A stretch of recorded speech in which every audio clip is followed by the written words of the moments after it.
A ver, después del increíble primer paso de la humanidad en la Luna, la pregunta era obvia. ¿Podríamos hacerlo de nuevo o fue solo suerte? Bueno, pues Apolo 12 fue la respuesta. Se lanzó solo 4 meses después del Apolo 11 y esta es la historia de esa misión. Una que a menudo se nos olvida, pero que enfrentó un desastre al instante de despegar y que logró una precisión, bueno, una precisión simplemente asombrosa. Y desde el primer momento en la superficie lunar, el tono fue distinto. Esas fueron las primeritas palabras del comandante Pete Conrad al bajar del módulo. Y no fue algo que se le ocurrió en el momento. Conrad había hecho una apuesta de $500 con una reportera para probar que la NASA no les escribía sus diálogos a los astronautas. Con esa simple frase, la tripulación del Apolo 12 dejó claro que ellos tenían su propio estilo. Miren, Apolo 11 fue un momento que cambió la historia de la humanidad, claro. Pero Apolo 12 tenía una chamba igual de importante: demostrar que lo de llegar a la Luna no había sido un simple golpe de suerte. El objetivo era probar que los alunizajes podían ser algo repetible, predecible y sobre todo súper preciso. Y por eso los objetivos eran mucho más ambiciosos esta vez. Ya no se trataba solo de llegar y clavar una bandera, no. Ahora tenían que atinarle a un blanco específico. Además, iban a instalar la primera estación científica de larga duración en la Luna, nada más y nada menos que con energía nuclear. Y por primera vez, unos humanos iban a visitar una sonda que habíamos mandado a otro mundo años atrás. Pero bueno, antes de siquiera pensar en la Luna, primero tenían que sobrevivir al lanzamiento.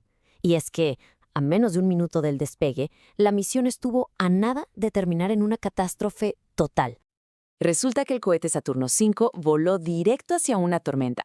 A los 36 segundos, ¡pum!, un rayo le pega a la nave. Esto desconectó las celdas de combustible y la tripulación se quedó solo con la energía de emergencia. Y como si no fuera suficiente, a los 52 segundos, otro rayo, que ahora descompuso el indicador de actitud, o sea, su horizonte artificial. En la cabina todas las luces de advertencia se prendieron como un arbolito de Navidad. Mientras tanto, en el control de misión en Houston, la situación era un caos absoluto. Los datos que llegaban de la nave eran puro ruido, no se entendía nada. Nadie tenía idea de qué estaba pasando, y la misión, con los 3 astronautas adentro, seguía subiendo a miles de kilómetros por hora, pero en la práctica iba totalmente a ciegas. Y entonces, en medio de todo ese pánico, un joven controlador de 26 años, John Aaron, se acordó de un patrón de falla súper específico que había visto en una simulación un año antes y soltó una orden por la radio que nadie entendió. Pruebe SCE a auxiliar. SCE es el Signal Conditioning Equipment, y la orden era tan, pero tan técnica que ni el director de vuelo ni el propio comandante Conrad sabían de qué hablaba. Pero increíblemente, Alan Bean, el piloto del módulo lunar, sí se acordó. Él sí lo recordó. Movió el interruptor correcto, la telemetría se restableció y todo volvió a funcionar. La memoria de una sola persona salvó la misión.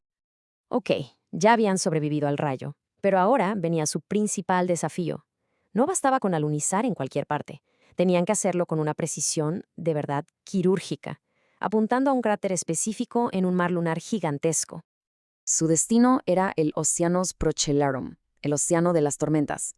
Es esa mancha oscura enorme que vemos en la Luna, una llanura de lava sólida de proporciones épicas. Un nombre bastante adecuado, la verdad, considerando el inicio tan tormentoso de su viaje. Para que nos demos una idea de qué tan grande es este lugar, el Océano de las Tormentas tiene una superficie de casi 1.7 millones de kilómetros cuadrados. O sea, es más grande que Francia, España, Italia y Portugal, juntos. Y en medio de toda esa inmensidad, tenían que encontrar un objetivo del tamaño de un coche. Su blanco era la sonda robótica Surveyor 3, que llevaba más de 2 años ahí, solita y en silencio. No bastaba con llegar, tenían que aterrizar lo suficientemente cerca como para ir caminando hasta ella. ¿Y qué creen? Lo lograron. Alunizaron a solo 183 metros de distancia. Una hazaña de navegación que en ese momento era simplemente algo nunca antes visto. Y bueno, una vez en la superficie, en lo que Conrad llamó el estacionamiento de Pete, empezó el trabajo de verdad. Durante más de 31 horas, Conrad y Bean se pusieron a tope con la ciencia, la exploración y, como vamos a ver, con uno que otro contratiempo muy, muy humano. En sus casi 8 horas fuera del módulo, hicieron de todo. Desplegaron la primera estación científica de largo plazo, recolectaron más de 34 kilos de rocas y, claro, caminaron hasta la Surveyor 3. De ahí, recuperaron su cámara y otras piezas para que los científicos en la Tierra pudieran estudiar los efectos de estar tanto tiempo en el ambiente lunar. Pero aquí viene la gran ironía de esta misión. Fíjense, el Apolo 12 llevaba la primera cámara a color a la Luna, lo que prometía imágenes espectaculares. Pero, por desgracia, al momento de instalarla, Alan Bean la apuntó sin querer directo al Sol. Una fracción de segundo fue suficiente para quemar el sensor. Y pues, adiós transmisión de video para el resto de la misión. El mundo apenas si pudo ver un poquito de sus históricas caminatas. La misión de Apolo 12 no terminó al despegar de la Luna, para nada. Su legado dejó ecos que siguieron sonando durante años y sus artefactos tuvieron unos destinos de verdad extraordinarios. Uno de los experimentos más ingeniosos pasó justo después de que Conrad y Bean regresaran a la órbita. El control de misión estrelló a propósito la etapa de ascenso del módulo lunar, el Intrepid, contra la superficie. El impacto, a unos 70 kilómetros de donde habían alunizado, fue registrado por los sismómetros que acababan de instalar. Y lo increíble es que la Luna vibró por más de una hora. Esto nos dio el primer vistazo real a su estructura interna. Fue, literalmente, el primer terremoto lunar provocado por humanos. Y bueno, después de su viaje épico, ¿qué pasó con todas las piezas de esta misión? La respuesta nos revela la vida tan extraña y larga que puede tener la tecnología espacial.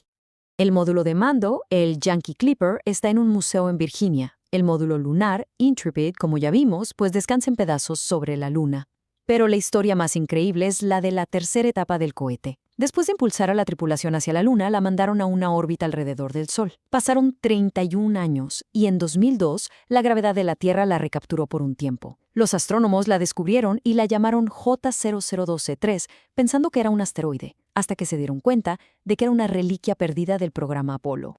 Y la historia del Apolo 12 nos deja con esta pregunta fascinante. ¿Cuántas otras reliquias de nuestra era espacial andarán por ahí, orbitando en silencio, esperando a ser redescubiertas? Nos recuerda que en la inmensidad del cosmos, hasta lo que consideramos basura puede tener un destino extraordinario y convertirse, aunque sea por un tiempo, en una segunda luna de nuestro propio planeta.